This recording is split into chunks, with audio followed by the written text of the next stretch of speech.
araw ay pag-aaralan natin ang tungkol sa mga linya. Ang linya ay nabubuo mula sa tuldok na isinusulat o iginuguhit ng dikit-dikit. Mayroon tayo mga iba't ibang uri ng linya. Ang linyang patayo, linyang pahiga, linyang pahilis, linyang pakurba, linyang paalon-alon, linyang pasigsag, at linyang putol-putol. Tara, magsulat tayo ng linyang patayo mula sa asul na guhit sa taas ay baba. Taas, baba. Ulitin natin. Taas, baba. Taas, baba. Taas, baba. Magaling. Gagawa tayo ng linyang pahiga. Mula sa inyong kaliwa, kanan. Kaliwa, kanan. Kaliwa, kanan. Mahusay. Naman ay gagawa tayo ng linyang pakurba. Mula sa inyong kaliwa, pakurbang pakanan. Pakurba. At isa pang pakurba. Mahusay. Ito naman ang linyang paalon-alon. Ulitin natin, parang gumagawa tayo ng alon sa dagat. Magaling.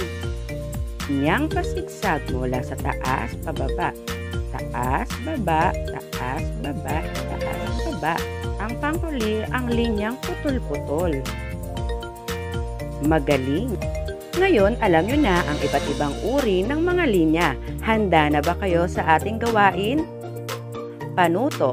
Pag-ugnayin ang mga uri ng linya sa kanilang ngalan na nasa kabilang hanay. Magaling! Linyang pahilis. Linyang pahiga, linyang patayo. Linyang pakurba, linyang pasigzag, linyang putol-putol, at linyang paalon-alon.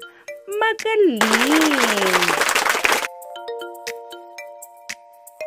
Hello mga bata!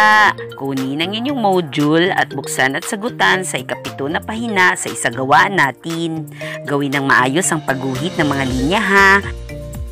Kahit kayo'y nasa bahay, magsanay magsulat ng iba't ibang uri ng linya upang sa inyong pagsasanay, matuto kayong magsulat ng maayos at tama.